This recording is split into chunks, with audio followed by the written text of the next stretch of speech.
Majid Sekela, the CEO and Managing Director of CRDB Bank Limited, to offer his remarks from workshop partners. You're welcome.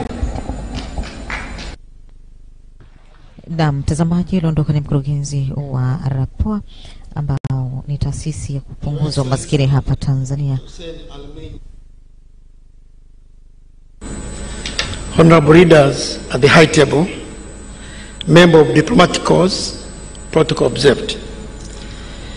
Your Excellency, before I give my speech, when I was coming to the podiums, I was reading the theme of this conference. And the theme itself says, adopting trade to climate change for competitive green growth. And I had many questions, whether if it was to translate in Swahili, it would be easy to be understood by many Tanzanians. Coming from the financial sector, I thought it is necessary for me to make a translation of the theme, because I deal with Tanzanians. Some are educated, some are educated, but we sell products. So I made a translation of the theme in Swahili, which says, kukabiliana na mabadiliko ya tabia nchi kibiashara ili kujenga uchumi shindani na imara wa kijani. That being the case, Your Excellency, allow me to deliver my comments in Swahili so that most of Tanzanians, they will understand what CRDB can offer and what this conference means to them. Mheshimiwa Rais, napenda nichukue fursa hii kukushukuru kwa dhati na niungane na RAPOA kwa kutenga muda wako wa kujumuika nasi katika kongamano hili la 26. Tunafahamu kuna majukumu mengi, lakini uwepo wako wa leo unaonyesha ni jinsi gani unaupa msukumo mkubwa mabadiliko ya tabia nchi na uko tayari kuleta mabadiliko ya kweli katika nchi yetu.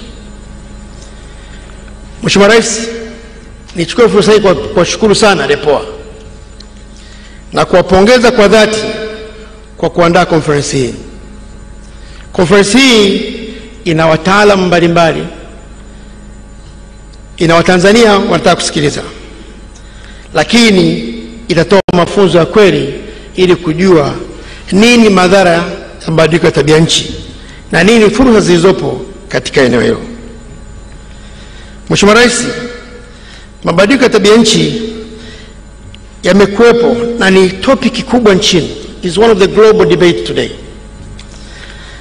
Lakini vile vile ni mjadala mkubwa katika nchi yetu ya Tanzania.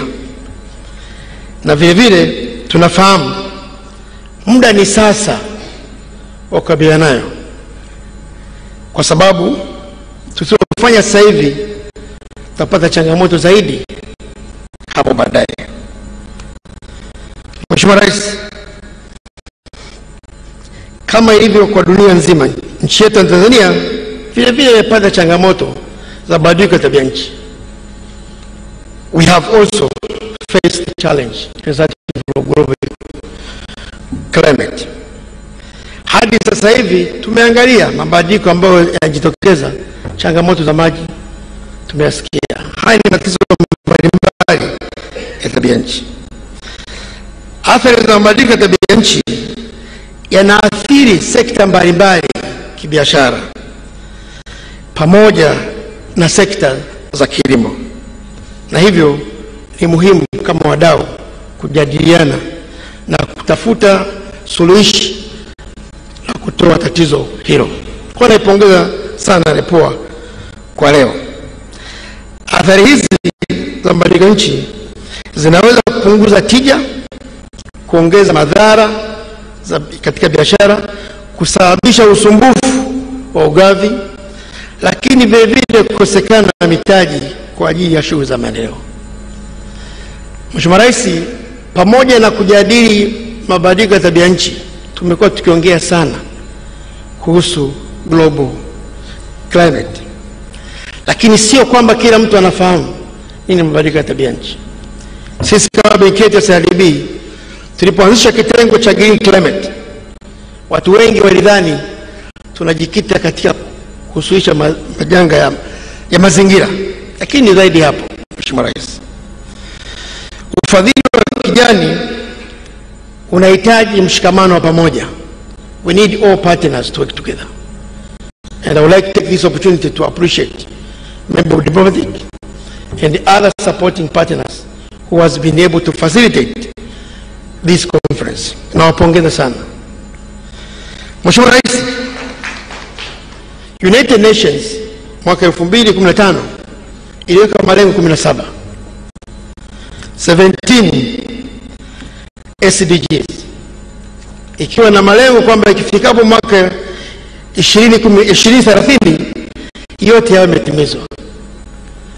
Lakini imekuwa ni changamoto na bado haitaweza kutimiza malengo yote 17.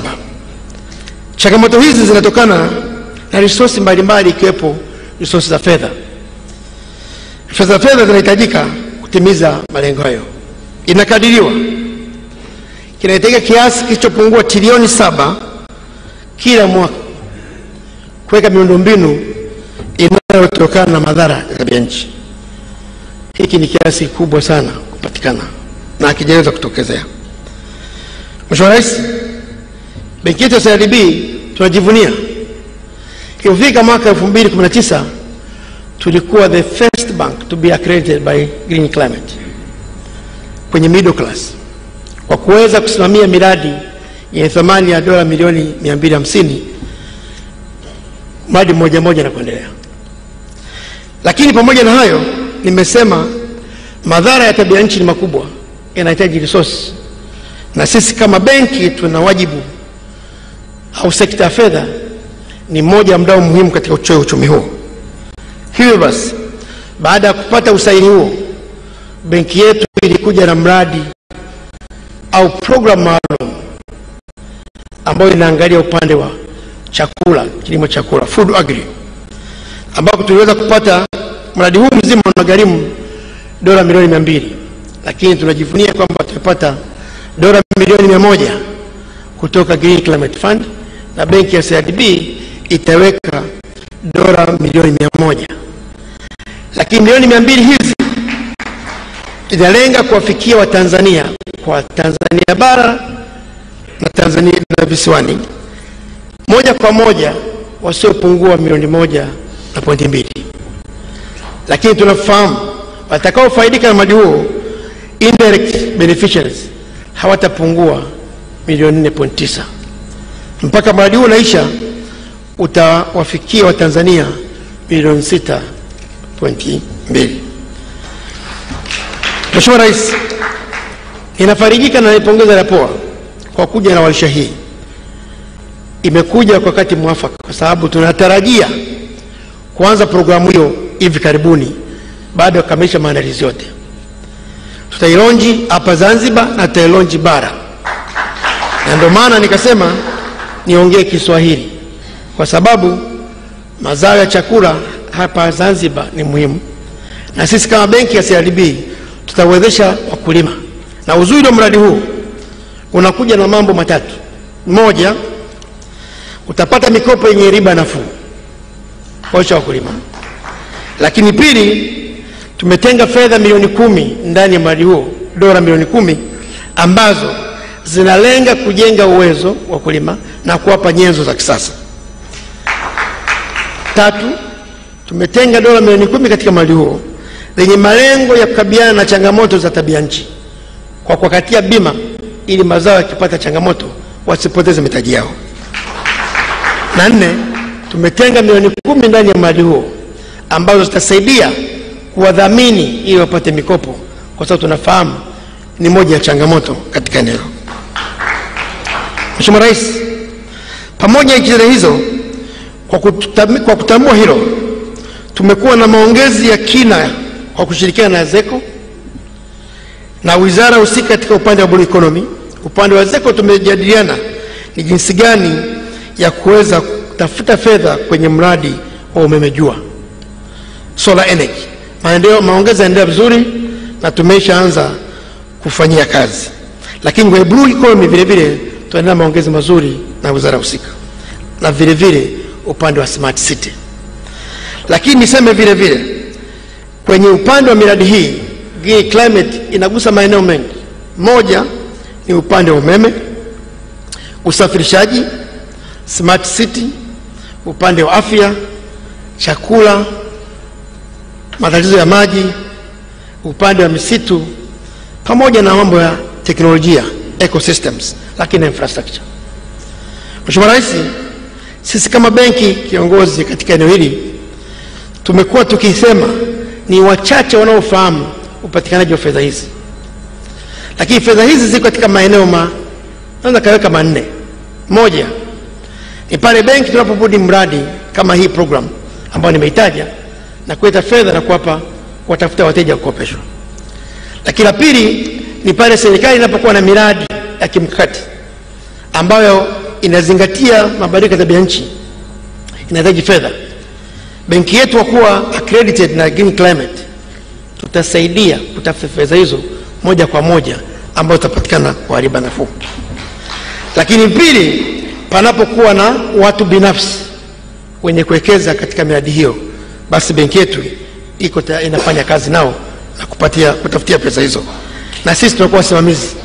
Na la mwisho ni pale panapokuwa na PPP ambao tumefanya kazi.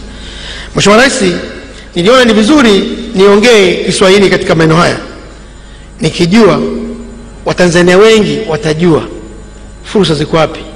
Maana mjadala leo utajadili mambo mengi, jinsi ya kufinance, changamoto zilizopo, lakini vile vile kusaidia kuangalia sera zipi zinatakiwa kuboreshwa zile wakati wa sasa. Na sisi kama benki kwenye mradi wetu tunacho kifungu kitachogusia maboresho ya sera katika maeneo hayo. Mheshimiwa Rais, kwa kumalizia tena, nichukue fursa hii kukushukuru sana kwa kujumuika nasi. Nishukuru waandaaji, nishukuru partners kwa kutuweza kutunga mkono. My call to the rest of the community is to work together to address the climate challenges. And I do believe that having this conference is not a mistake.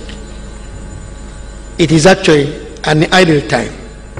In the discussions, I also call other partners, financial institutions, to join this particular engagement, and we are able to support Tanzanians. Asanteni sana, nakushukuru Mheshimiwa Rais. Thank you very much. Asante sana, Mr. Abdul Majid Nsekela. Thank you very much. So Mr. Nsekela offered his remarks in Kiswahili. So just in brief, he shared that climate change is among the pressing challenges facing our country as well as other countries globally, and it's affecting trade and economy, and recommended that it's time to work together to address the climate change. He as well shared several initiatives that CRDB are doing or planning to do in the future to support social and economic development. Well done, and another round of applause to CRDB. Thank you very much. Just a brief announcement. From now on, all presenters, please may you use the side stairs rather than the front stairs. Thank you very much. And without further ado, now it's my honor to invite Her Excellence Mette Nogard Dispandit, the Ambassador of Denmark to Tanzania, to offer the remarks from Rapport co-partner. A round of applause to her. Your Excellency President Hussein Ali Mwinyi, Speaker, Honorable Ministers, colleagues, high-level officials, allow me to simply say partners, friends, ladies and gentlemen, habari za asubuhi. All protocol observed, I hope. I'm pleased and honored to give remarks at this event on behalf of development partners providing core support to Rapport, Ireland, Norway, Sweden, and my own country, Denmark. A lot of skill and hard work has gone into making today's event possible. The impressive number of participants, including His Excellency the President, ministers, senior officials from the public and the private sector represented here today, is a clear reflection of the fact that the theme of this workshop plays an important part in enabling the potential of this magnificent country. Different generations have different challenges to address. In my grandparents' generation, the balance of payments deficit was something that worried everyone and that was heavily discussed at the dinner table. In my parents' generation, it was inflation and currency crises. In our generation, the challenges have become of an existential nature. Climate change, loss of biodiversity, environmental degradation, and the pressure on the world's resources are among the greatest global threats of our time. Your Excellency, ladies and gentlemen, we have two paths in front of us. One where extreme weather events, rising sea levels, droughts and change of rain patterns, wildfires and heat waves become more normal. That is the path we're on now. But we do have a choice. The other path is one more green and one more sustainable future, with clean energy, clean air, green jobs, better lives for all. And to travel this path, we all need to play our part, and we all need to up our game. All countries need a fair chance to provide sustainable development to their people. All countries need to take responsibility individually and to move forward together. Different countries have different responsibilities. The developed countries have committed to deliver on climate financing and are trying to lead the way in transitioning to green solutions. This should happen in parallel with a concerted effort to help build climate change resilience in the least developed countries.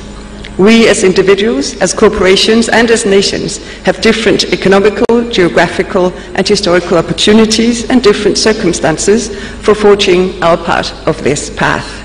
Our efforts will not be similar, nor will our challenges be of the same caliber, but our aim and our potential reward will be the same.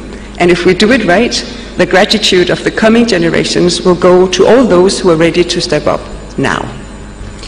We all know that dramatic climate change is already a fact in Tanzania, affecting livelihood and biodiversity. A recent report from Oxford Economics have highlighted that higher food prices have become a key concern in East Africa, as the entire region is struggling with dry weather conditions and is heading towards a fifth consecutive failed rainy season in the final quarter of this year. Local developments have a large bearing on the price of food in Tanzania. About 2/3 of the population is directly or indirectly engaged in agriculture and food production, which is increasingly impacted by climate change. I mention these few facts to underline that this workshop, as my good friends from CNB just said, adapting trade to climate change for competitive green growth, comes at a very important point in time. It provides us with a platform to dialogue and explore possible paths to the future we want, a green, secure, fair and sustainable future. Your Excellency, ladies and gentlemen, the challenges of fostering sustainable development and addressing climate change are interrelated and mutually reinforcing. At the global level, our collective endeavors are guided by the Sustainable Development Goals, the Paris Agreement and the Addis Ababa Action Agenda. Following the 15th Conference of the Parties in the United Nations Framework Convention on Climate Change, convened in Copenhagen, my country, 2009, developed countries committed to a collective goal of mobilizing $100 billion per year by 2020 for climate action in developing countries. As for Denmark, we aim to mobilize at least 1% of the promised $100 billion by 2023, somewhat above our weight in the international economy. And 60% of our climate aid will help the most vulnerable nations adapt to climate change.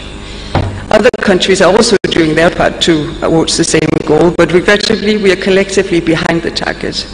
We are relieved to see that a new analysis by OECD indicates that it's likely we reach this target of $100 million a year by 2023. As for Tanzania, I would like to commend the government for its national climate change response strategy from June 2021, taking action to protect and restore nature and ecosystems such as forests, wetlands and ocean. The private sector should follow suit. It's time to think climate smart solutions and climate smart ways of doing business.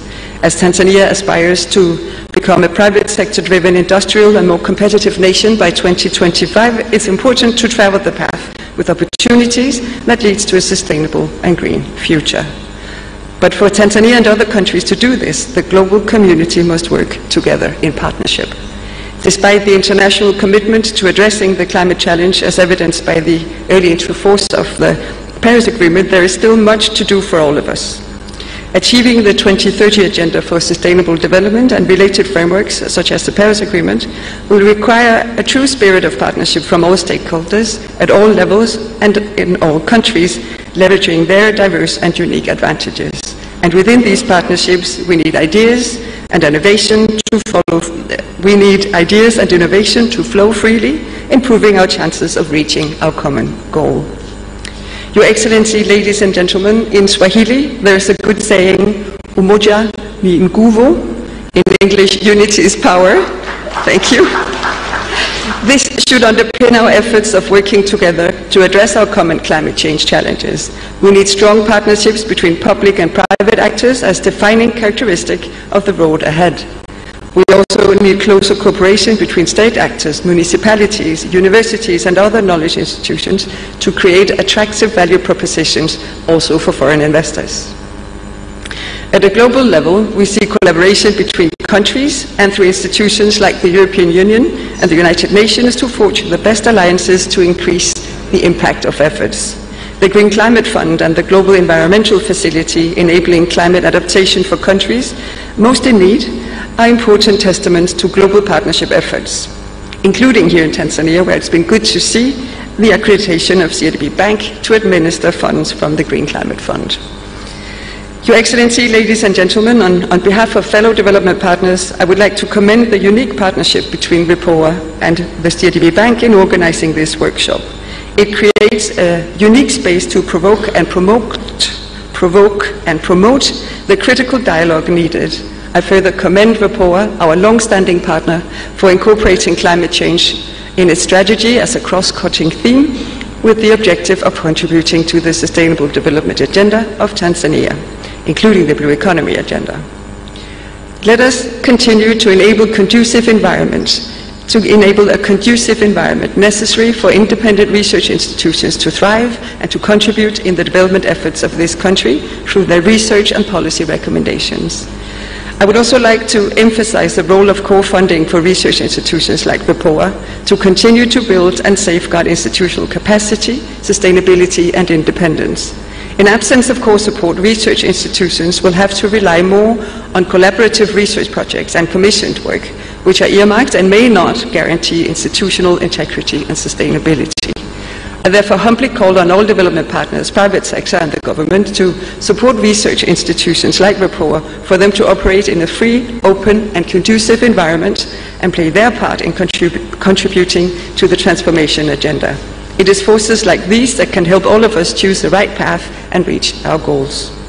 Your Excellencies, ladies and gentlemen, now it is time to choose our path to the future, a brighter, greener future for the generations to come. Let this 26th RIPOA Annual Research Workshop be part of forming that path, a stepping stone together and in partnership.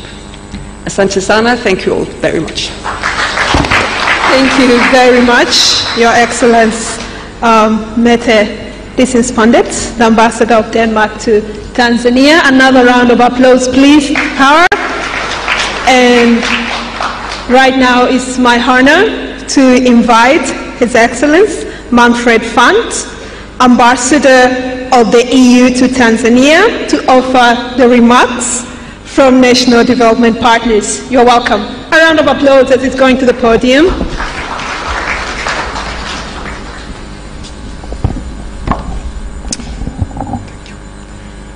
Your Excellency, the President of Zanzibar and Chairman of the Revolutionary Council, Honorable Minister Soraga, the Speaker of the House of Representatives, the Chief Secretary, Dr. Donald Murray, the Chief Executive Officer of CRDB, the members of the Diplomatic Corps, ladies and gentlemen, Assalamu alaikum. Let me try to present to you the subject that we are discussing today from the perspective of the EU-Tanzania relations in trade. Some issues are common to Tanzania's trade with all other partners, but some are more specifically concerning the trade with the European Union. In July 2021, the European Union decided to fix the objectives of cutting its greenhouse gas emissions by 55% from the 99 levels by 2030, and to reach zero emissions by 2050. This is good because the European Union has been contributing largely to emissions and has now taken the commitment of serious mitigating actions. So it has taken its responsibilities. However, this entails new regulations imposed on the business in order to comply with environmental standards, including with regard to imported products. In parallel, developing countries like Tanzania face a double challenge. On the one hand, they suffer from the effects of climate change, and on the other hand, their products must gradually comply with the new regulations to be competitive on the European market or even simply to access it. Agriculture and food processing is central to this theme because production is affected by the consequences of climate change, such as extreme weather phenomena, but also because the standards and regulations on food products in Europe are becoming stricter. This is particularly relevant for Tanzania, where this sector is essential for the national economy. As a concrete example, the European Union has adopted the so-called farm-to-fork policy, aiming at reducing the environmental impact of agriculture and improving the quality of food. For instance, by reducing by 50% the use and risk of chemical pesticide by 2030 and reducing by 50% the use of more hazardous pesticide by 2030. But also, the policy aims at substantially increasing organic farming, the products of which are very demanded in the European Union market and are usually sold to a price which is on average 30% higher than no organic products. So, coming back to Tanzania, the question is, what are we doing to tackle all that? The third National 5-Year Development Plan provides clear objectives for agriculture, such as enhancing the value chains thanks to food processing and encourage innovation in the agricultural sector to increase production and export.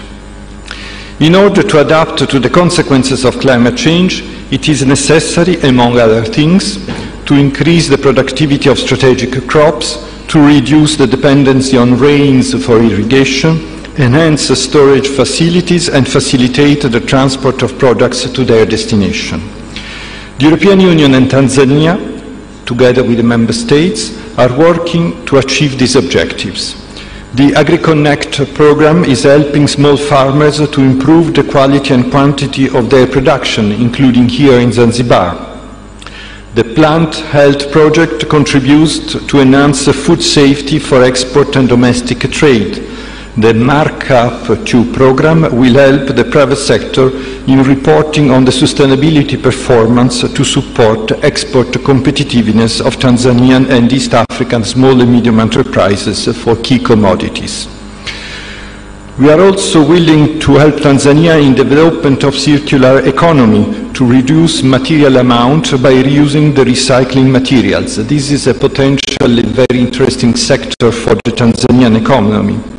Parts of global value chains could be established in the country, provided that there is a clear assessment done on the risk that climate change poses for the considered value chains. This requires a robust collaboration for data collection and reporting practices. Climate risk assessment for key value chains can be carried out under our trade program as Markup. Access to finance, another important issue for green investment, is also a critical challenge for the private sector. The EU, with its member states, are committed to provide climate finance in Tanzania. The upcoming EU program Finance for Growth, for instance, announced last week by Commissioner Urpilainen during her visit to Tanzania, will contribute to the development of the national framework for green bonds through support to the Capital Markets and Securities Authority. The purpose is to stimulate raising of local and cheaper funding for investment in sustainable projects. A first workshop of this program will be organized still this year, and we will be very happy to associate report to that.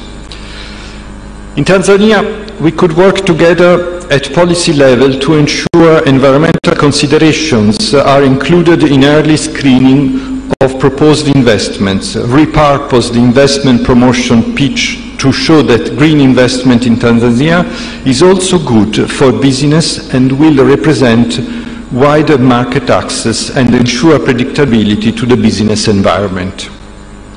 Transparency solutions, paperless border procedures, and digitally enabled custom systems can go a long way in reducing carbon emissions associated with the trade procedures in the East African community, supporting their transitions toward a more sustainable and resilient growth.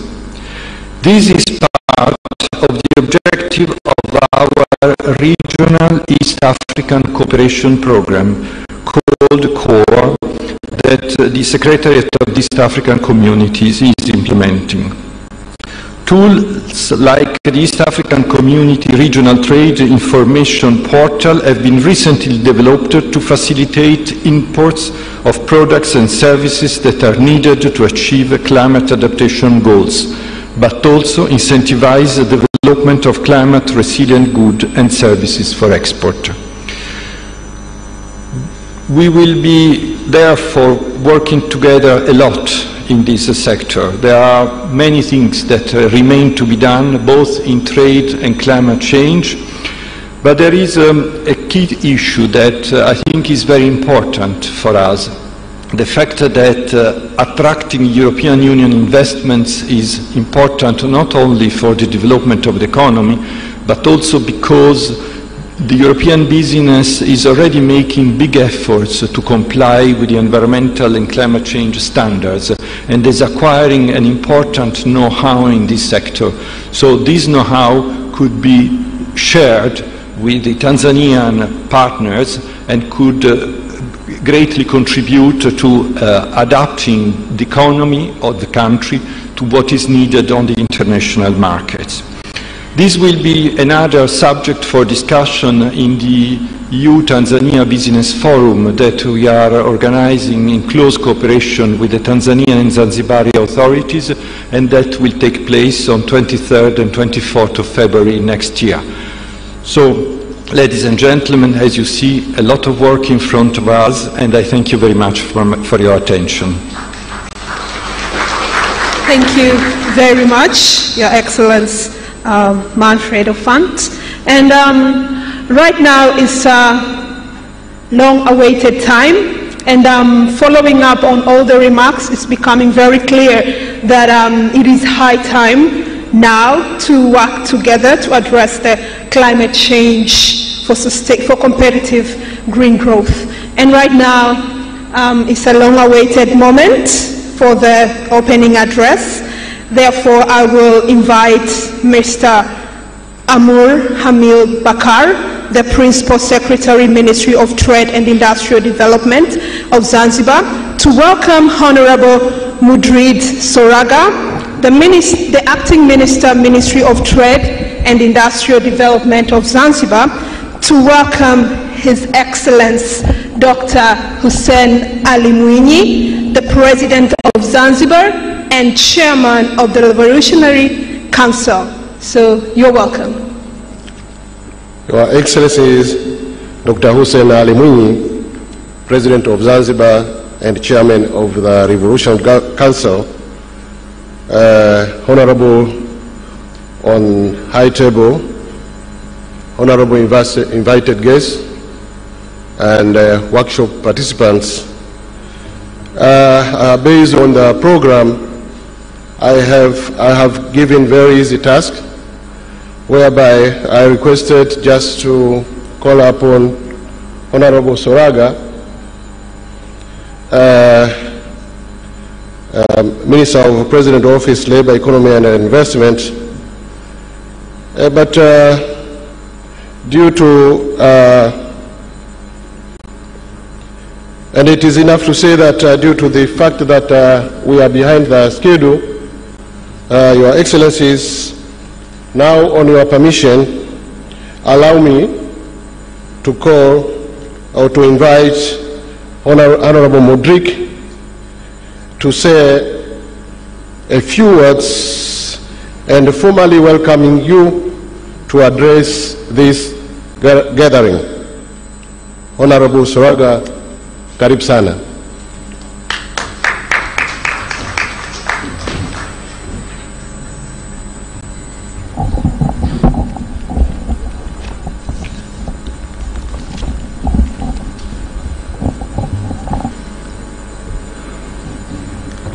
Your Excellency, Dr. Hussein Ali Mwinyi, the President of Zanzibar and Chairman of the Revolutionary Council, Honorable Speaker of the House of Representatives, Chief Secretary of the Revolutionary Government of Zanzibar, Honorable Ministers from the Revolutionary Government of Zanzibar present at this workshop, Honorable Members of Parliament and members of the House of Representatives present, Your Excellency Ambassador Met Nogard,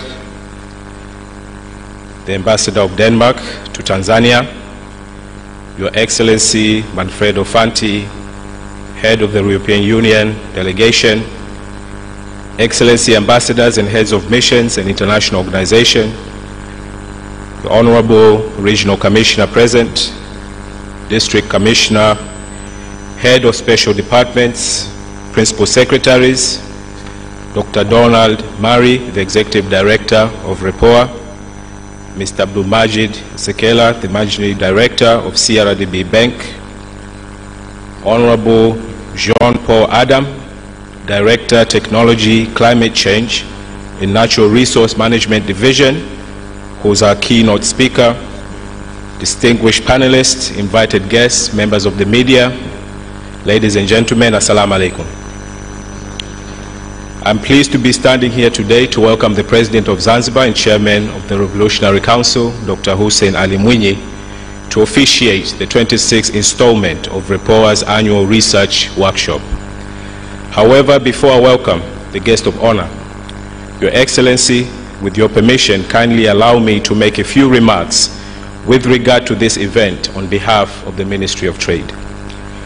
Distinguished participants, our islands are at a crossroads of rapid transformation and economic growth attributed to strong macro and microeconomic policies that have been adopted by the 8th-phase government. Our gathering is timely, and I'm confident that through this forum, it will accord us with the opportunity to learn, exchange views and ideas on how to enhance the effectiveness and relevance of this program. I believe that all of us here today are interested to see how we can effectively utilize trade as a tool to strengthen our adaptation to climate change and foster economic growth and development that is inclusive, competitive, and above all, sustainable. We are indeed seeing steadfast progress in the diversification of our economy through, among others, agricultural production and productivity that is key to the realization of our medium-term objective as outlined in the Zanzibar Development Plan 2021-2026 of exploring the potentials of the blue economy for inclusive growth and sustainable development. Distinguished participants, the theme for this workshop is adapting trade to climate change for competitive green growth in Tanzania. While this is not a new undertaking, the Ministry of Trade and Industrial Development, REPOA, and CRDB are cognizant of the past, current, and forecasted opportunities and challenges posed by climate change, and are committed to exploring ways to leverage existing foundations in trade and related productive sectors to build a more competitive, sustainable, inclusive economy capable of adapting and mitigating the effects of climate change. The revolutionary government of Zanzibar, through the Union government, has a long history of investing in international trade. As a founding member of the East African Community, the Southern African Development Community, the World Trade Organization, the African Union, the African, Caribbean and Pacific ACP groups, and now the African Continental Free Trade Agreement. Through our union with the Tanzania mainland, Zanzibar has served as the focal point within the ACP group in Geneva on trade facilitation negotiations prior to the WTO Trade Facilitation Agreement. On the continent, the revolutionary government of Zanzibar is implementing the EAC Customs Union and the SADC Free Trade Area and is actively participating in negotiations for the EAC Common Market for Eastern and Southern Africa, COMESA, SADC, Tripartite Free Trade Area, as well as the African Continental Free Trade Area Pact. Further, our country recently ratified entry into the WTO and continues to participate in the United States EAC Trade and Investment Framework Agreement, also commonly referred to as the African Growth and Opportunity Act, or AGOA, has concluded but not signed the EAC-EU Economic Partnership Agreement and continues to be party to the European Union Everything But Arms Agreement. We very much hope to also see expedited conclusions to a new bilateral trade deal with the UK post-Brexit, once that will be free of some of the teething concerns currently engulfing other similar agreements in the region. Distinguished participants, the 8th phase government has decided to prioritize the integrated pursuit of the blue economy to further address these challenges. For us, the concept of a blue economy allows us to leverage our existing comparative advantages as an island nation. The blue economy also allows the application of key trade industrialization principles to exploiting the ocean as a mechanism for economic growth, to strengthen much-needed backward and forward linkages between various economic sectors such as tourism and the other productive job-creating subsectors of fisheries, aquaculture, seaweed farming, mariculture, strategic infrastructure including multipurpose ports, renewable energy, and other marine exploration activities. To make this potential a reality, adequate and sustained investment is required from both domestic and foreign sources, public as well as private, to help unlock existing potentials to enhance economic sector competitiveness. Indeed, we are happy to see so many development partners with us here today, as we are confident of being able to address some of these issues together. The Ministry of Trade and Industrial Development is also happy to continue its long-standing partnership with REPOA on key policy and institutional matters.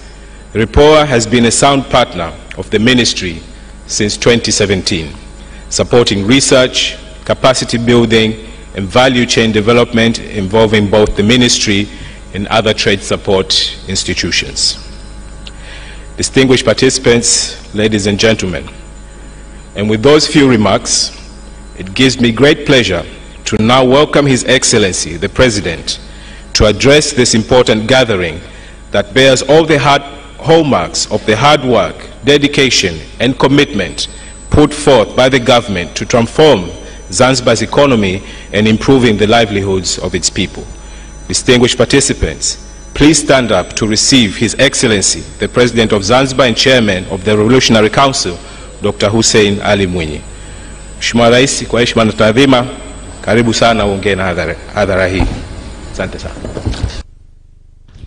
Mtazamaji na msikilizaji wa shirika la utangazaji Zanzibar, huo ni Mheshimiwa Ramadhani Soraga.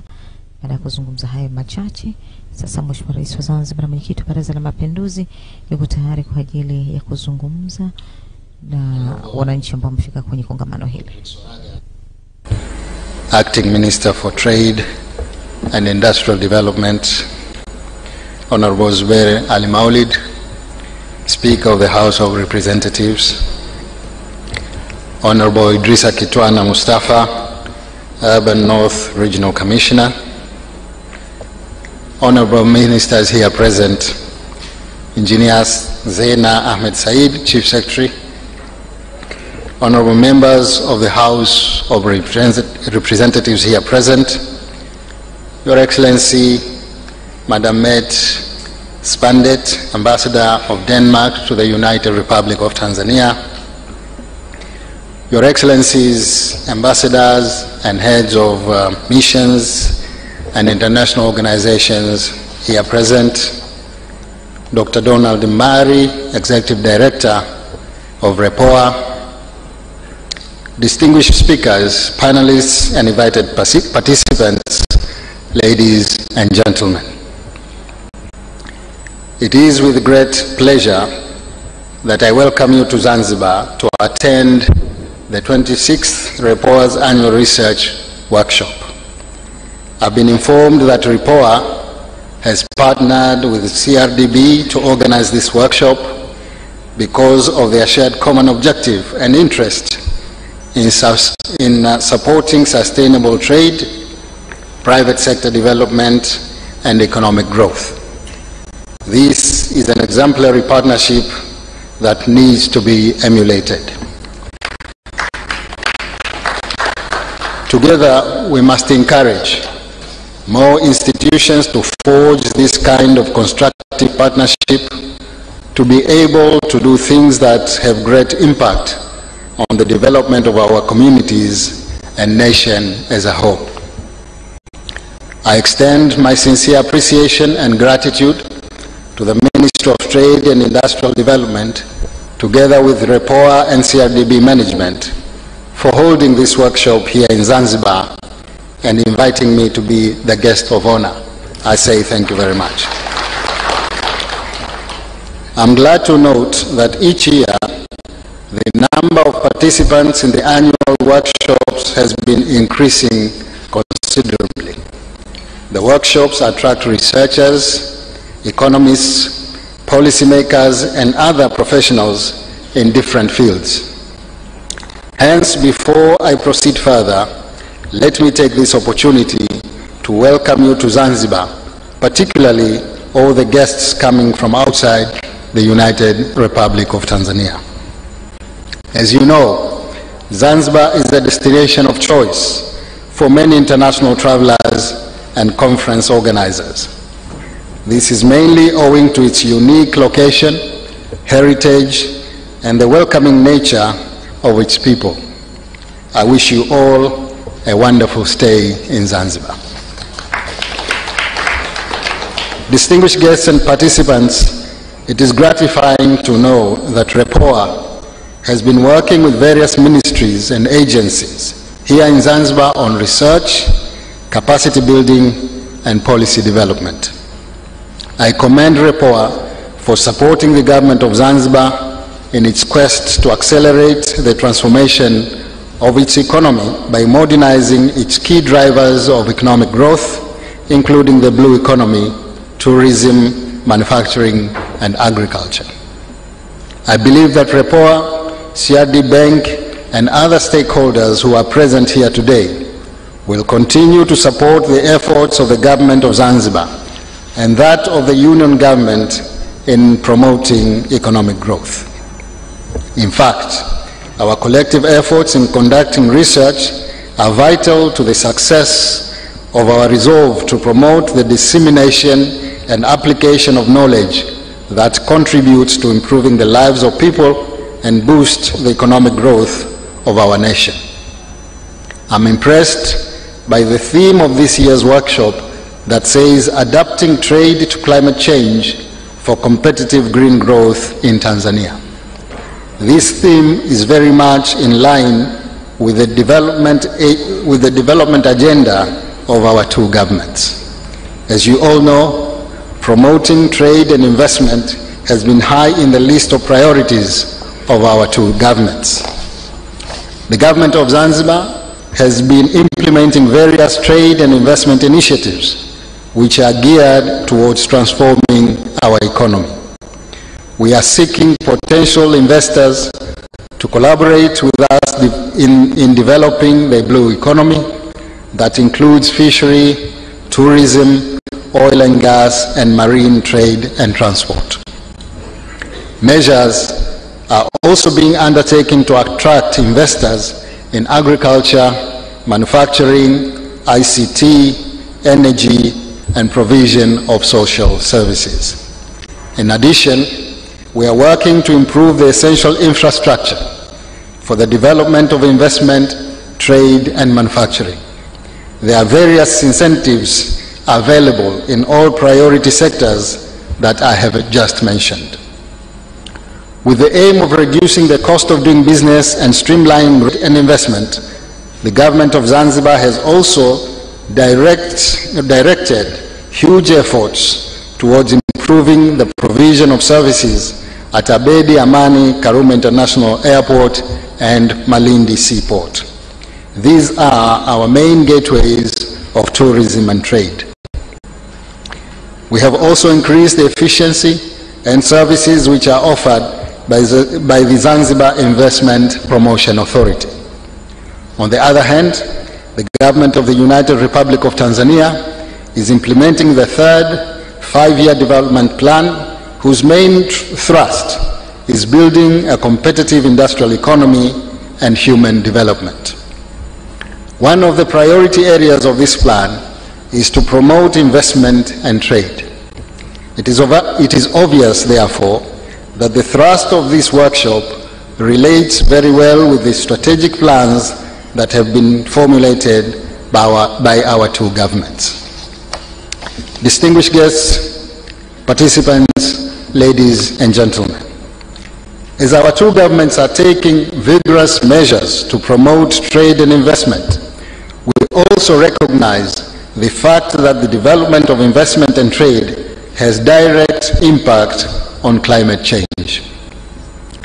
Climate change alters and reduces agricultural yields and productive capacity of economy of any nation. We are already witnessing this reality here in Tanzania, where adverse weather is reducing agricultural output, the amount of fish catches, production of seaweed, and also there has been frequent mass deaths of livestock due to prolonged dry seasons. On the other hand, international trade affects greenhouse emission in different ways. As we know, trade generates emission through production, transportation, and distribution of traded goods and services.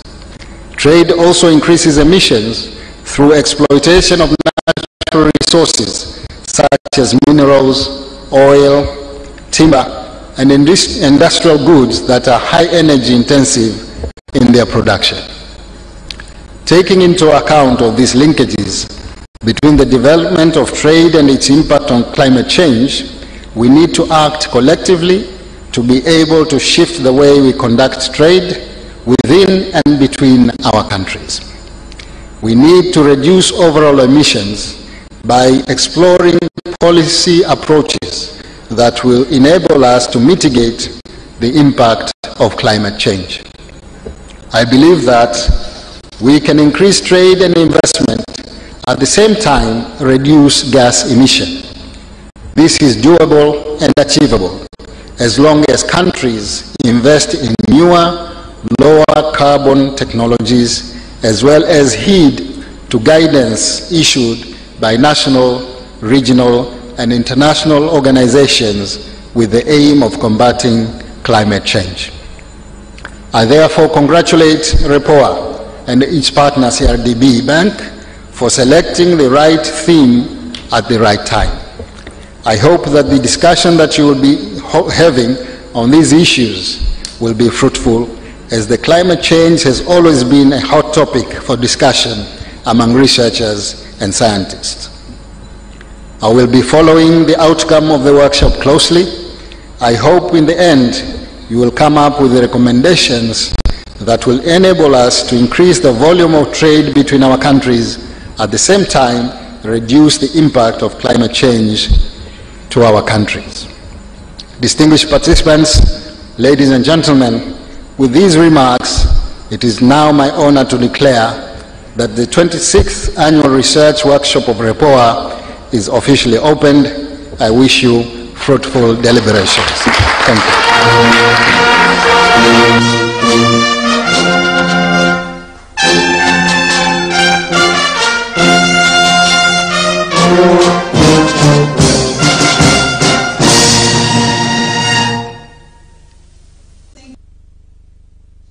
Your Excellence, Dr. Hussein Ali Mwinyi, the President of Zanzibar and the Chairman of the Revolutionary Council. Thank you very much. Another big round of applause to our President for the commendable job taking place in Zanzibar for sustainable social and economic development.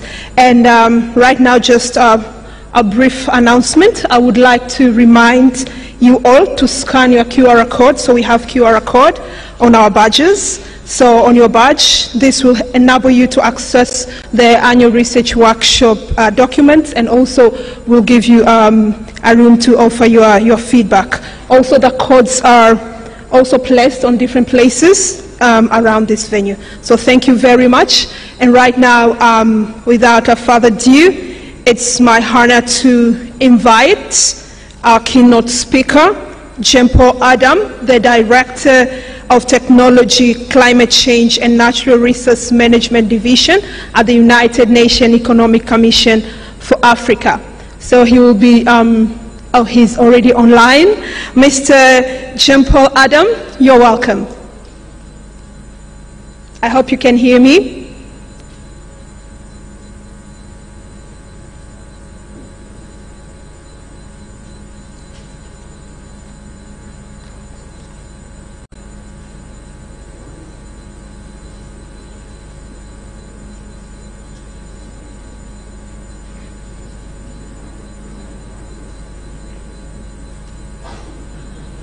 I think there is a bit of a technical glitch, so let's wait a bit.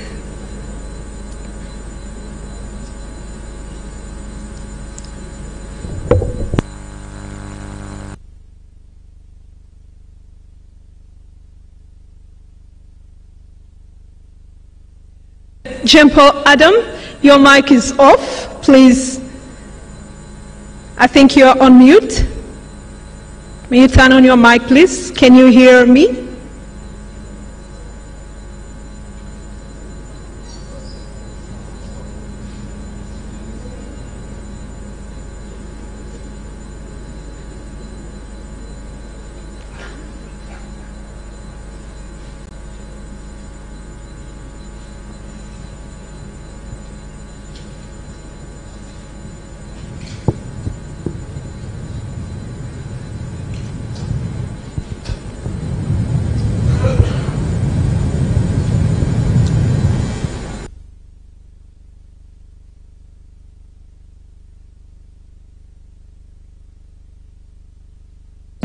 Technical glitch, I hope will be.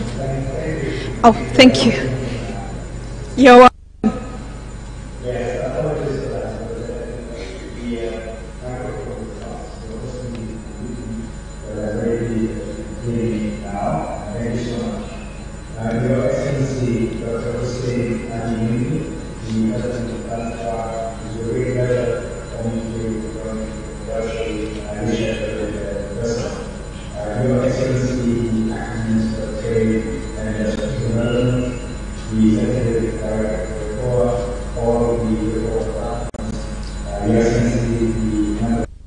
Technicians, the honorable members of the legislative assemblies, our development partners and senior officials, dear friends and ladies and gentlemen.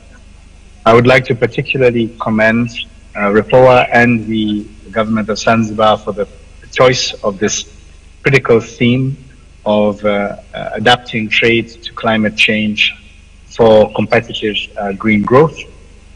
The theme is particularly relevant because African countries are likely to lose up to 5% of GDP on average by 2030 to climate change.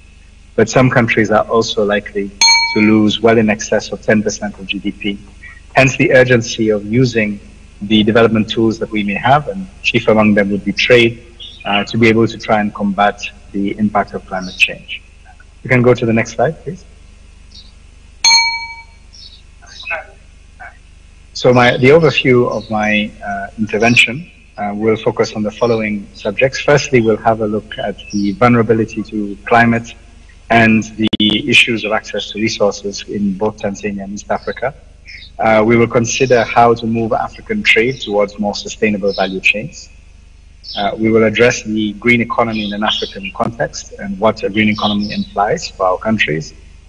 Looking at energy investment to drive sustainable trade, digital infrastructure investment also for the purposes of empowering trade and as one of the backbones to allow trade to go ahead. Looking at nature-based investment through the blue economy, and particularly looking at the Great Blue Wall Initiative. The development of carbon markets as a means of raising resources for African countries, but also developing climate resilience. And finally, addressing the financing needs of climate resilience and the green economy.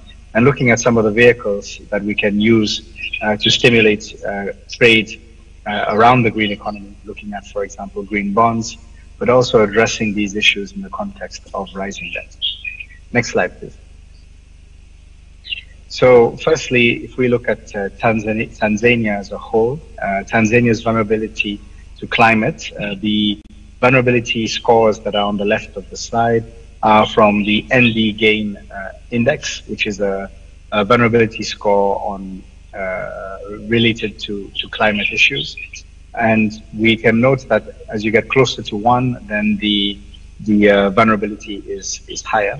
Tanzania's score is very similar to that of many other African countries, and generally African countries are having ratings that are in above 0.5, recognizing the greater exposure to risks, particular external risks, and in particular climate risk. The estimated climate finance needed for adaptation is approximately $5 billion, which sounds like a lot, but also is not so much in the context of development, but the ability to raise that money still remains a huge challenge for all African countries. And priority sectors include priority sectors from the nationally determined contribution include agriculture, food security, water, energy, forestry, and health. Next slide, please. We can look at this in the context as well of the ability of the wider East African region to raise resources. And we note that the climate finance needs for adaptation in East Africa are $157.1 billion US. In the period 2000 to 2020, 20-year period, only $11 billion US have been raised in climate finance for the region, showing a huge shortfall in the resources available. And when we look at adaptation, we are looking at it in an inclusive sense and covering all of the subjects on the right-hand side. But in particular, the first three, infrastructure and transport, water and agriculture, they are multipliers of the opportunity for developing trade. And we will go into that in a little bit more detail going forward. Next slide, please. So looking at trade a little bit more in detail, and particularly assessing the transformative potential impact of the African continental free trade area. You will note from this slide that there would be a dramatic increase in trade, in particular intra-African trade, with the full implementation of the African continental free trade area. But particularly what is interesting is the composition of that trade. So what we will see between 2020 and 2045, based on existing data and analysis that has been done by ECA, we would see that agri-food production will multiply approximately 5-fold. Industry will multiply approximately 6 times. Services will multiply by 5, while energy and mining, which will still remain a very important part of the trade profile will only multiply by 3. And the reason for this is that what we expect to see is, with the increase in industry and services, we expect to see more value addition coming into play. This is going to be positive for the creation of jobs, and it will be positive as well for the opportunity to make trade more climate resilient, because the value chains that are developed among local communities tend to build more capacity to adapt to climate change and build more climate resilience. The current profile of trade across the continent is characterized by low intra-African trade. Currently, intra-African trade stands at only 15%, but we do expect with the implementation of the CFTA that this will grow by 75%. And again, this intra-African trade model leading to less emissions, for example, associated with long distances of travel of products, will lead to more climate resilience of that trade. And again, very critically, providing sustainable livelihoods in communities that are close to resources that may be at risk. And this will be particularly important for the development of the blue economy, for example, being able to get local communities much more involved in the value chain around products associated with the blue economy, both in terms of industry, manufacturing, and of services. Moving on to the next slide, we'll be looking a little bit more in detail at the improving value addition in African trade, which is going to be critical for building climate resilience. We need to move away from the export of raw products with minimal value addition, and in particular, the challenge around the export of raw products is that the majority of the wealth multiplier effect is then taken outside of the continent and outside of African countries. What we can see is that in the slide in the graph on the left, we can see the top African food importers and exporters for 2021, and we can see that Tanzania has an interesting position to play, particularly as a food producer for the continent in the context of the African Continental Free Trade Area. While we can also see on the graph on the right the share of foreign and domestic value added in terms of merchandise exports as an average between 2010 and 2018. Now, all African countries suffer from, and particularly when we compare with other more developed regions, suffer from a relatively low domestic value addition component. And this is an area that by focusing on, we can really help to address notably the creation of jobs, the ability to accelerate growth, and critically as well, improve the climate resilience. So I will now look at the question of a green economy and how do we deliver it in an African context. And these next slides are referring to case studies that the Economic Commission for Africa undertook in 2021. We have currently covered four countries, with 2 to be published in the next month, 2 additional ones. The 4 countries were Egypt, Kenya, South Africa, and the Democratic Republic of Congo. And we have studies for Senegal and for Cote d'Ivoire that will be published very, very shortly. And these studies looked at the relative opportunity of investing in green sectors as opposed to remaining on a business as usual scenario, which is heavily dependent on fossil fuels. And so we looked at all different sectors and the opportunity to adopt a green methodology or a sustainable methodology as opposed to retaining a business as usual. What we saw was extremely good returns on investment and extremely positive job creation numbers as well, relative from the green sectors relative to the business as usual fossil fuel intensive sectors. We saw that in Egypt, looking at electric vehicle infrastructure, for example, brought a return on investment in excess of 400%. In Kenya, investing in renewable energy, such as through biogas plants, would bring a return on investment of almost 300%.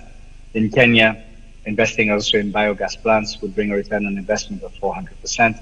Electric vehicle infrastructure in South Africa would bring a return on almost 300%, while investing in the utility-grade solar energy production in the Democratic Republic of Congo would bring a return of almost 200%. The high returns were also, and I think very interestingly, visible in sectors which were very critical for adaptation. So even investing in nature-based sectors and also in agriculture did demonstrate a very good return on investment. Therefore, if the right structure is in place, this can allow natural capital investments to happen, which bring returns for the private sector. But in some cases, there is some project preparation that needs to be done to mitigate some of the risk. But what we did see was, for example, in agriculture in Egypt, returns of almost 500%, where they were using solar-powered reverse osmosis irrigation and essentially using solar power to desalinate water for their agricultural products. In Egypt, we saw the use of, in Kenya, we saw the use of resilient seeds, meaning swapping existing seeds with seeds that had been proven to be more resilient to climate change, to be more resilient to heat changes, brought a return on investment of almost 300%. In the Democratic Republic of Congo, we saw that the return on investment from agroforestry, and particularly using, for example, cocoa, brought a return on investment of about 180%. In South Africa, investing in mangrove restoration brought a return on investment of 170%, while in the DRC, investing in sustainable irrigation practices brought a return on investment of almost 500%. So one of the building blocks of being able to deliver sustainable trade and climate resilient trade is investing in energy. Unfortunately, the energy gap in Africa is substantial. I think we are all aware there are almost 600 million people across the continent who do not have access to reliable forms of energy. There are even greater number, 900 million people who do not have access to clean cooking solutions.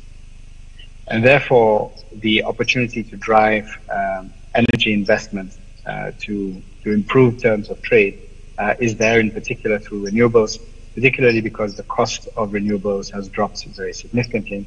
And in particular, solar and wind now offer the most cost-effective form of electricity generation for the vast majority of African countries. The challenge with the renewable energies are the high upfront costs that are required, and also the need to address the challenge of intermittency of solar and wind. But there is, and we should not also be too pessimistic, because there are very significant investments already happening across the continent. There are 1,045 projects currently underway in terms of independent power producer energy projects across the continent, and in a number of sectors, including in particular large numbers of solar projects. The scale, however, of investment that is required is huge. Africa needs to double its present electricity generation by 2030, within 8 years, to be able to achieve universal access to energy. This does represent an investment opportunity of $500 billion US. Now, we need to also multiply the generation capacity by 5 by 2050. But one of the biggest challenges is that less than 2% of global clean energy finance is currently flowing to Africa. So the renewable energy pathway is the most logical, it is the most cost effective. The challenge has been the availability of financing, recognizing that particularly the upfront financing is required. Now, the opportunity to invest in renewable energy must also be looked at in the context of a just energy transition. And this just energy transition is to recognize that because of the low base capacity of generation across the continent, that we will need to invest in some cases, in certain forms of fossil fuels over the medium and the long term to create base generation capacity, which then allows the cheaper renewables to be brought online and to generate the bulk of energy going forward.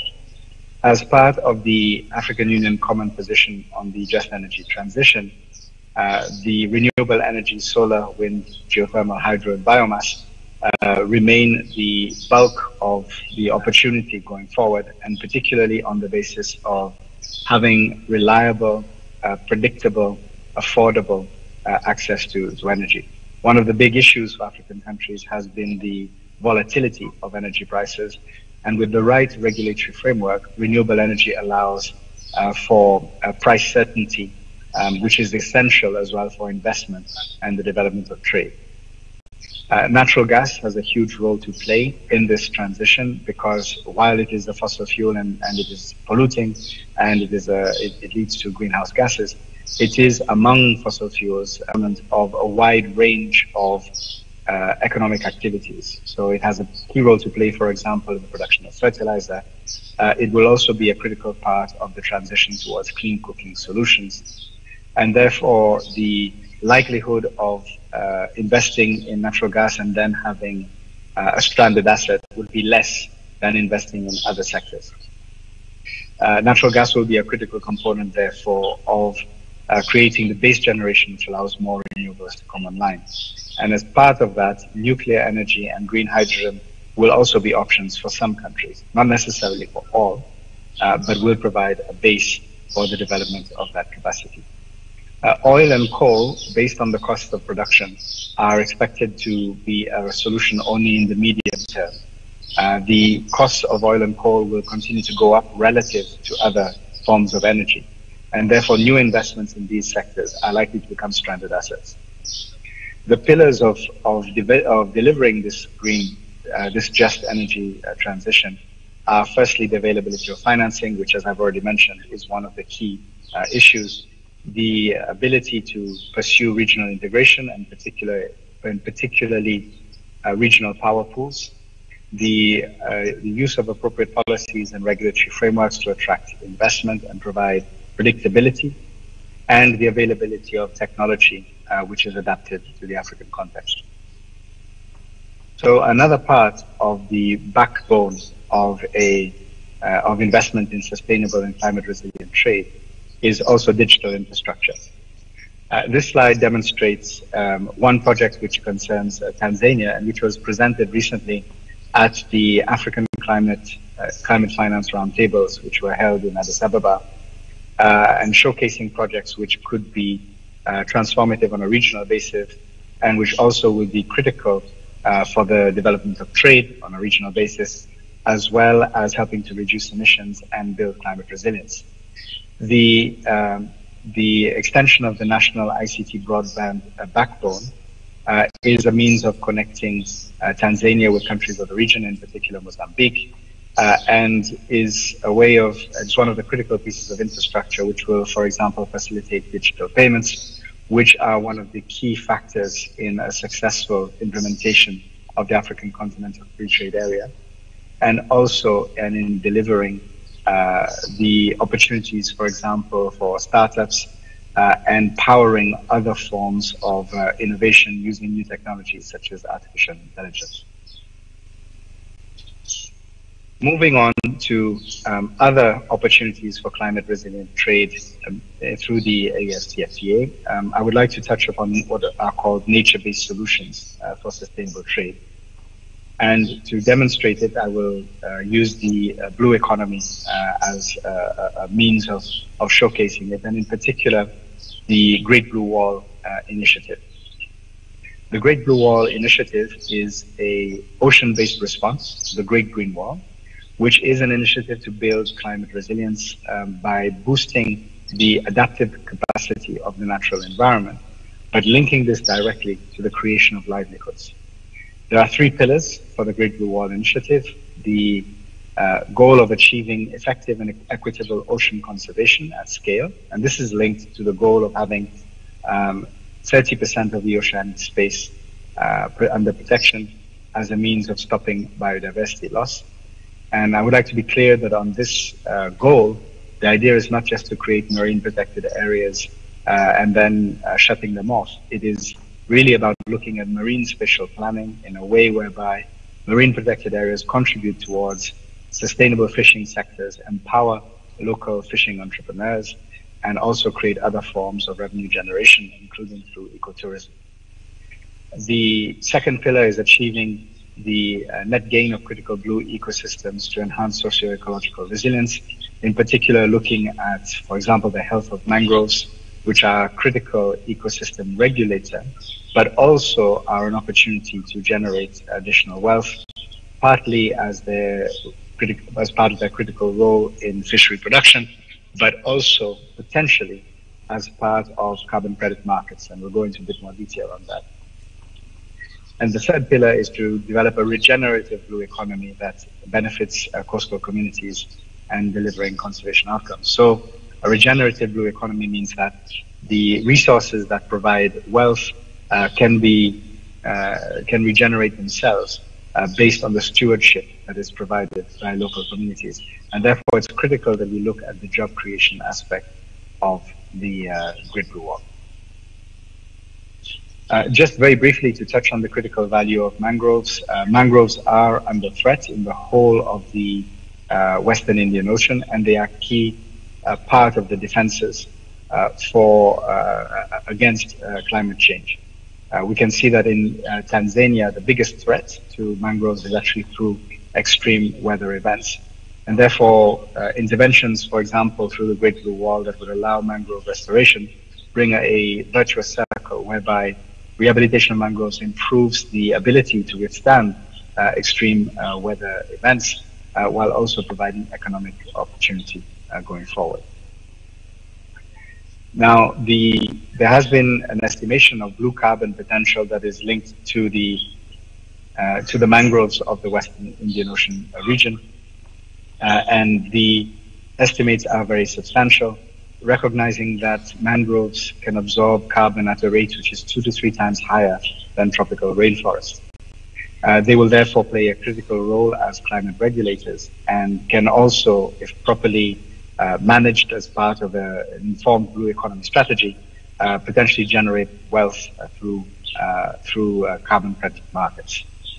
In Tanzania, the estimated value of these mangroves is in excess of $2.1 billion US, but that depends very much on how we are able to leverage that opportunity. Now, the Great Blue Wall Initiative also looks to raise finance through innovations. And one of those innovations is the opportunity to issue blue bonds. And these could be done at sub-national level, for example, at the level of the government of Zanzibar. It can be done at the national level if the United Republic of Tanzania would wish to issue a blue bond on the international market. And there is also the opportunity to develop a debt for climate adaptation swap or a debt for nature swap. So firstly, the opportunity for a blue bond is built around the principle that we can generate a lot more investment if we also involve the private sector in those aspects that generate returns. So it's not necessarily the whole part of the intervention that requires the private sector, but some parts can. And the Great Blue Wall Initiative has identified investments totaling $5 billion US, so very significant intervention and investment, but with potentially great returns. And these investments will be focused in particular around investments in the value chain around the fisheries sector, empowering local fishing entrepreneurs, coastal communities, to be able to make more use and better manage their catch. This includes investing, for example, in renewable energy for local communities, providing cold chain opportunities and processing opportunities. This is extremely important because the majority of industrialized fishing in Africa is actually dominated by distant fishing nations, quite often to the detriment as well of local communities. Through a well-managed and integrated system of marine protected areas, we can enhance the protection of the resource going forward, but also without necessarily reducing the fishing effort, we can achieve a lot more value from the same catch that generate multiplier effects in terms of the opportunity going forward. So the idea of a blue bond, which as I said can be done either at the subnational, national, or even regional level, because one of the aspects of the Great Blue Wall is anticipating the opportunity to even issue a multi-country blue bond with large amounts of capital raised. And this can be invested through, for example, national development banks, and these national development banks can then provide concessional lending to entrepreneurs that would be investing in this value chain. I think this is of particular interest to Zanzibar, recognizing the great strides that are being made in the development of the blue economy, and particularly the valuation of the local resources around the ocean. And again, I would like to stress that the initiative does look at the conservation and sustainability aspects, but it does estimate that a large amount of the conservation goals can be achieved by empowering local businesses, because the overall impact of distant fishing nations is actually much higher than that from local fishing communities. And therefore, the ability to develop this capacity will be critical for a sustainable blue economy. The debt for nature swap component of the Great Blue Wall initiative would allow countries to either cancel a portion of their debt or to refinance it on more concessional terms, with the savings from the cancellation or the refinancing to be reinvested in the value chain associated with the blue economy. And the debt for nature swaps model has been proven a couple of times. I myself, I am from Seychelles, and we did such an operation successfully in 2015. Most recently, about 3 weeks ago, Barbados was able to do a similar operation with great success and raising in excess of $200 million for investment in the blue economy. So we'll move to the next slide. Sorry. So the next slide is the role that carbon markets can play in multiplying the revenue that is generated from Africa's natural capital. We have estimated, based on work that we have done with an organization called Dalberg, we have attempted to look at what would be the opportunity using nature-based investments across the African continent to generate significant carbon credits. Now, one of the, and these would be the generation of carbon credits using what are called the voluntary markets, as opposed to regulated markets. So African countries, in some cases, have already accessed voluntary markets, but generally at a price which is $10 a ton or lower. This is not the ideal price, because if we are to benchmark the amount of carbon that needs to be sequestered based on the goals of the Paris Agreement, we would need a price of at least $120 per ton. But even if we were to implement a systematic approach to carbon credits across the continent, we would still be able to raise, even at $10 per ton, $1 billion per annum. We are very confident that with the improvement of capacity in developing carbon credit markets, and therefore also the improvement of integrity of the issuance of carbon credits, that we can gradually increase the price that is asked for the issuance of carbon credits across the continent. And if we were able to raise the price to $50 per ton, this translates into overall earning opportunity annually. It's a recurring figure, would be $15 billion per annum. Whereas if we were able to align with the Paris Agreement and achieve a price of about $120 per ton, we would be able to raise $82 billion per annum, accessing carbon credit markets. This is dependent on having a high integrity market. And one of the interventions that the United Nations Economic Commission for Africa is leading is the establishment of a regional harmonized registry for the issuance of carbon credits for countries of the Congo Basin. And we are already seeing, in terms of interest from potential investors, that this can lead to a dramatic increase in prices over time. And one of the main interests as well of carbon credit markets is that, if properly designed, can really channel resources into areas that have high impact on local communities. So, for example, if there is a project designed around the rehabilitation of mangroves, there can be an investment in the replanting of mangroves. The linkage of persons involved in that replanting, but also linking this to the development of the, let's say, the local fisheries capacity, and an investment that is aimed at reducing the overall emissions, so can calculate the emissions that are absorbed by the mangroves, but can also calculate the emissions that are saved by the development of a sustainable local fisheries processing intervention, for example, and generate investment to create that multiplier effect. Sorry, so the next slide. We are close to the end. It's just, it seems to have got stuck on the slide. Thank you. Very critically as well, investing in the right way through carbon credits can lead to very significant job creation. And one of the aspects that we have been looking at is that if you have the right project template, then it creates, then it is directly linked to the creation of livelihoods.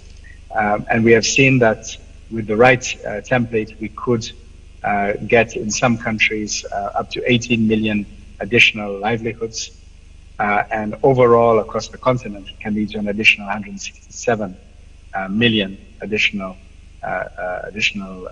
job opportunities and livelihoods. We can go to the next slide.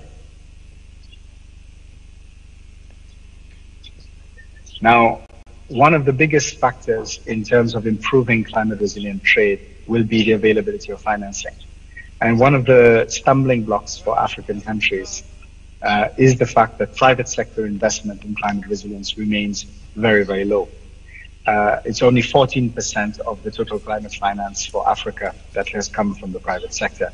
And this is dramatically lower than other regions, as you can see in this comparison. So being able to be less dependent on only on government and organization-driven financing, such as the Green Climate Fund, is a key strategic investment in terms of empowering climate resilient trade. Go to the next slide. One of the main vehicles that has been used for investment in climate resilience in recent years is green bonds. And you can see that on the left part of the screen, Africa's current share of green bonds is actually only 0.4% of the global green bond issuances. And the Middle East and Africa together represent only 1%. And this is against the backdrop where green, social, and sustainability-linked bonds have multiplied dramatically between 2019 and 2021. In the pandemic period, so just between 2020 and 2021, the number of green, social, and sustainability-linked bonds doubled in 2021. So one of the critical aspects will be to increase the opportunity for investment through these kind of green bond structures.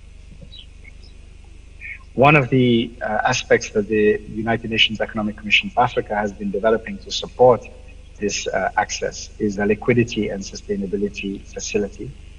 And this facility is aimed at increasing the share of sustainability-linked issuances in the African region and providing support for bonds that would be issued directly aimed at investing in climate resilience. So it might be in renewable energy, or it might be in nature-based initiatives, for example, around the blue economy.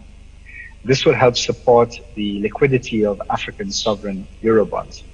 So for those of you who may be aware of bond issuances by African countries, in most of cases, when a bond is issued by an African country, the investor is committed to that investment for a certain period of time for the maturity of the bond. It may be 10 years, it may be 15 years. The fact that that money is locked in for that period of time often is a factor in driving up the price. If we are able to have a repurchasing market for African green bonds, then that can help to reduce. Please, let's end up here, please. Please, let's come to an end. Is it okay? Yeah, I have one more slide and then we're done. So if you want me to do it quickly, I can do it in about 1 minute. The final point is the ability for us to link the debt issuances, both existing debt and potential new debt, linking into key performance indicators for this issuance of green or blue bonds. And the interest of using key performance indicators is to reduce the burden, the administrative burden of measuring for example, providing reporting on green finance indicators, and rather using indicators that are already in government budgets, or in many cases already in nationally determined contributions, and using these key performance indicators to track the finance that we hope to raise through debt and through green and blue bonds.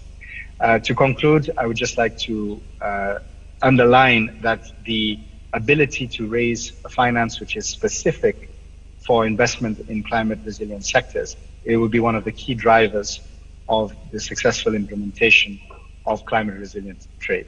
Thank you so much for giving me the opportunity, and we look forward to thank you indeed. Thank you indeed for your delightful and comprehensive keynote presentation.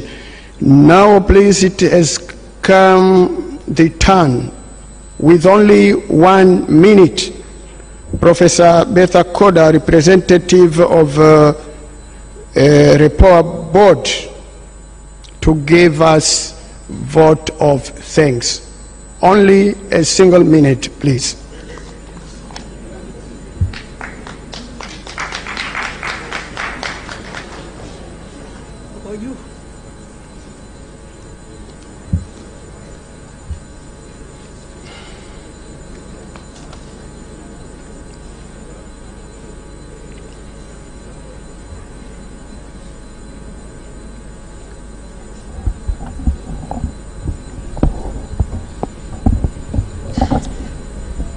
Mheshimiwa Daktari Hussein Ali Mwinyi, Rais wa Zanzibar na mwenyekiti wa Baraza la Mapinduzi, Mheshimiwa Spika wa Baraza la Wawakilishi, Mheshimiwa Katibu Mkuu Kiongozi, waheshimiwa wajumbe wa Baraza la Mapinduzi, Mheshimiwa mawaziri, Mheshimiwa Mkuu wa Mkoa, waheshimiwa wakuu wa wilaya waliopo nasi, waheshimiwa wakilishi wao, Mheshimiwa Katibu Mkuu, waheshimiwa wageni waalikwa, mabibi na mabwana.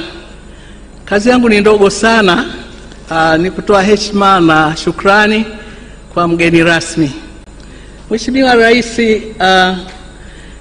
umetupa heshima kubwa sana kuwa nasi siku ya leo.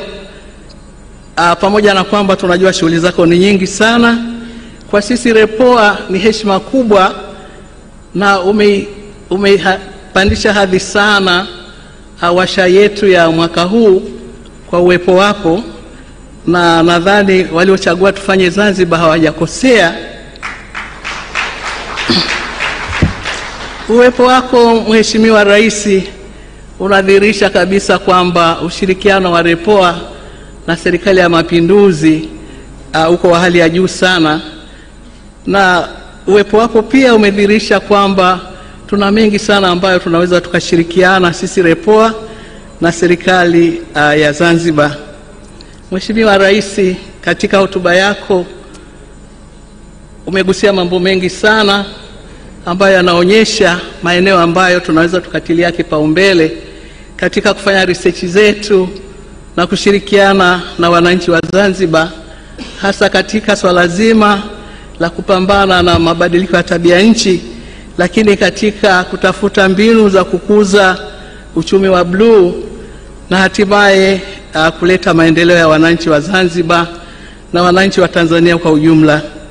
Mheshimiwa mgeni rasmi, umetoa mwongozo pia katika hotuba yako ya mambo mengi sana ambayo tunaweza tukayatumia kama kuongoza katika majadiliano yetu ya siku 2 zijazo katika kuimarisha na kuleta tija katika washa yetu ya mwaka huu ya 26 ya masuala ya utafiti. Umeelekeza sana umuhimu uliopo kati ya utafiti na maendeleo ya nchi, na hasa katika kupambana na mabadiliko ya tabia nchi. Maeneo mengi umeyagusia, sitapita kuyapitia moja kwa moja kila moja, lakini nakuhakikishia mgeni rasmi kwamba yatatuongoza katika majadiliano yetu, na kama ulivyo tuambia katika hotuba yako ni kwamba utafuatilia kwa karibu sana yale ambayo tutajadili. Basi tunakuhakikishia mgeni rasmi kwamba kwa mwongozo wako uliotupatia kutoka katika hotuba yako itatusaidia sana kuchangia katika kutoa maoni, mapendekezo na kujikita pia zaidi katika kujadili yale ambayo kwa wewe umeona kabisa ni muhimu sana kuyazungumzia, kwa sababu yana uhusiano mzuri sana na swala zima la maendeleo ya Zanzibar. Umeelekeza pia katika hotuba yako kwamba kuna maeneo mengi ambayo inabidi tushirikiane, wadau wa aina mbalimbali, na sisi tukiwa kama mdau mkuu katika masuala ya research katika swala zima la kufuta umaskini, tunakuhakikishia kwamba tutaendelea kushirikiana na serikali ya Zanzibar ili kuweza kuleta tija zaidi katika utafiti na kuendeleza yale ambayo tumeanza kuyashughulikia kwa upande wa Zanzibar kwenye utafiti wetu, ili hatimaye tuweze kuhakikisha kwamba tunatoa mchango mkubwa kwa upande wa utafiti ambao ni muhimu sana katika uwekezaji na katika biashara ili kukuza uchumi wa nchi yetu. Mheshimiwa mgeni rasmi, tunakuhakikishia kwamba tutakuwasilishia yale ambayo yatajitokeza ili na wewe uweze kuona jinsi gani tumefuata mwongozo uliotupatia katika hotuba yako katika kuboresha majadiliano yetu ambayo yataleta tija kubwa. Napenda kumalizia mgeni rasmi kwamba umetupa hadhi kubwa sana katika washa yetu hii ya 26 na imeweka historia katika shughuli zetu kwamba mahusiano yetu na serikali yako katika hali ya juu sana. Mheshimiwa mgeni rasmi, nashukuru sana. Well, thank you, Professor Betha Koda. Now we are about to come to an end of our event, and the last event will be photo session. In all, we are going to take 5 photos as follow. Number 1 will feature the high table. Photo number 2 will feature honorable ministers and principal secretaries. Photo number 3 will feature ambassadors and high commissioners. Photo number 4 will feature heads of security service, regional commissioners and district commissioners. And the last photo will feature organizing committee. Please, let's use the entrance at our left hand side. I mean the place over there. Excuse me, there is an important notice. So thank you very much. Our guest of honor is having other responsibilities right now, so apologies that we are not going to have a photo session. And right now,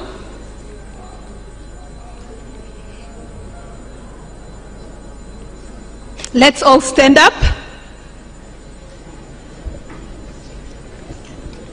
And please, let's celebrate our president as he's going out. Thank you very much, Your Excellence President. Thank you. Another round of applause. Thank you very much.